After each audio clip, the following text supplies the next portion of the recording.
So with that, we say good evening. Welcome inside the locker room, boys and girls. That man to my left is Peter Hood. My name is Justin Prince. And Pete, hard to believe it, but the end of the girls' basketball season is here. What a wild ride Yes. it has been.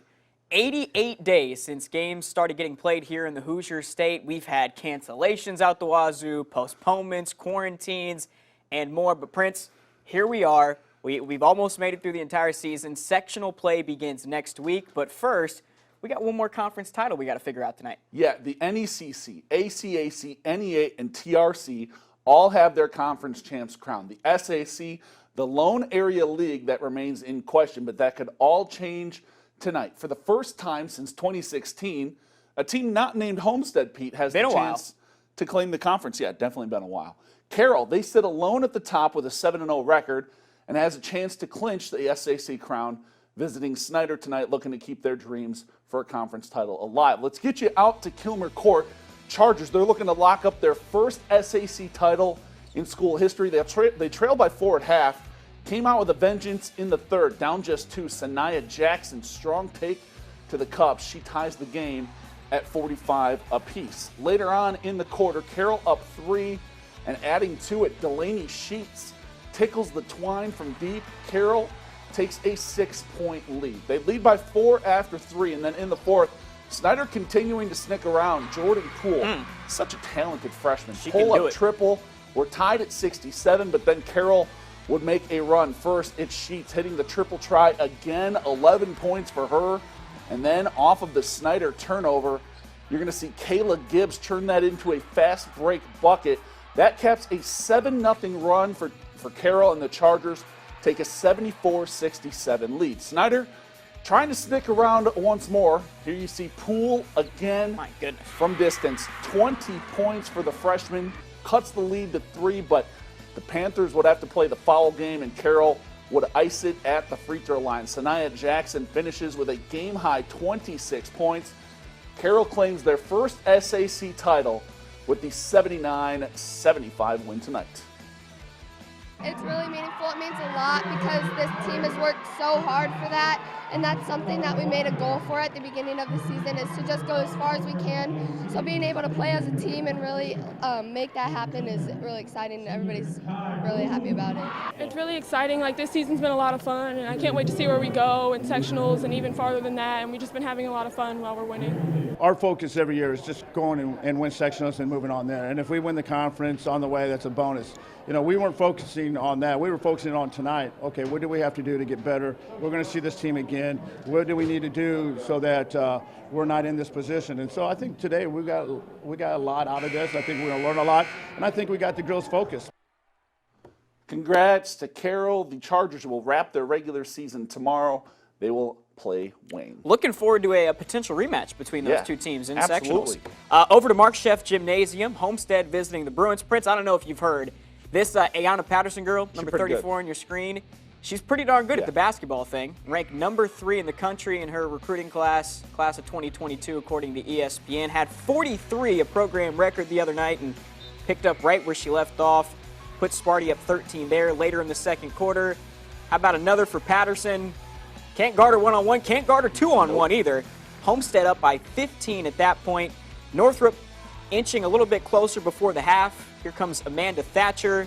Hits the step-back tray. 10 points on the night for her, but just too much Homestead and too much number 34. The feed here from Amber Austin. Nice find. Nice find indeed. Nice cut. Patterson finishes with a game high. Just 22 tonight, Just 22 Ayanna? tonight. Come on. Just kidding. Sparty cruises to the 60-41 dub. They're playing good basketball. Yeah, they are. Down at Southside, Archers looking for win number 11 on the season as they welcome Bishop Dwenger to Reichert Gymnasium. South got its leading scorer, Olivia Smith, back from quarantine for this game. They're up double digits when we pick it up second quarter.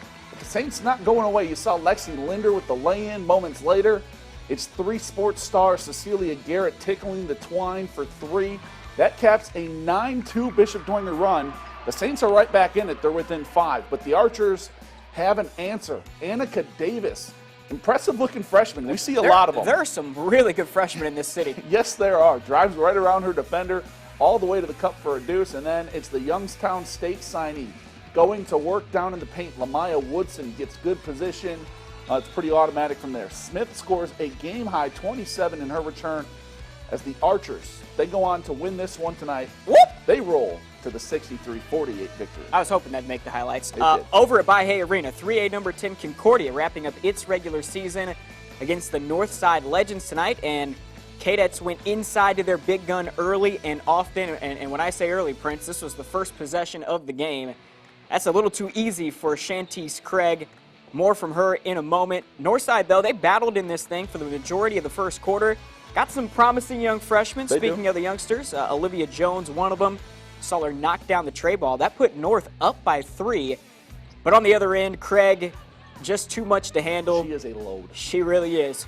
Shantice spins and scores for 2 more. And then, nice hustle play here from Rhea Kaczynski. Cadets get the ball popping. Grace Hedke, wide open 3, can't leave her open. That puts Concordia back in front. Cadets go on to win 55-28. They'll take on Angola in the first round of sectionals on Tuesday. That should be a good one. Yes, it should. Final girls stop in the SAC comes down on Winchester Road. Wayne Generals coming off a good win over Lakewood Park, trying to keep their momentum going against Bishop Luers. This one all Knights, though. Pick it up late third quarter. Luers already up a bunch, adding to it. Nice move here from Hannah Hawkins. Gives the red and black a 30-point lead heading to the fourth. And in the final frame, the Knights not letting up, at least not while the starters were in the game.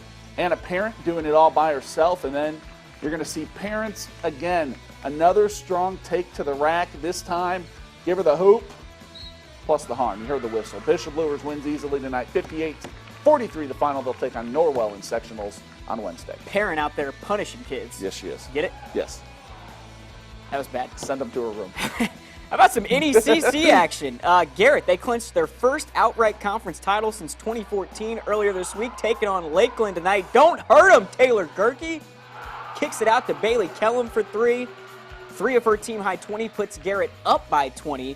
Other end, Lakers need a bucket. Prince, who do you go to for Lakeland? I would guess the program's all-time leading scorer. That would be correct, and her name is? Bailey Hartzell. There you go. Hoop plus the harm.